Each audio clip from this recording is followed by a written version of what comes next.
be something that needs a little fixing on Far Point Farms. Hey guys, it's Eric. Hey, check this out. People want to know how my Rabbit truck is holding up, my little 1980 pickup truck. Well, let's take a look.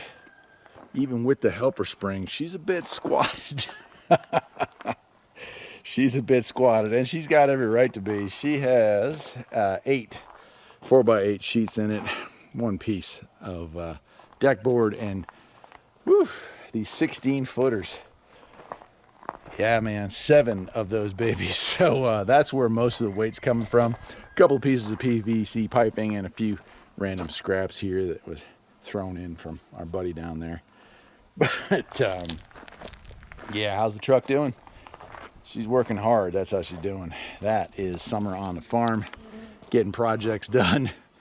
And isn't that cool or horrifying?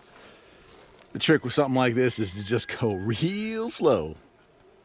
I guess that'll do it, man. I just wanted to show that off while we had it before we unloaded it. Take care.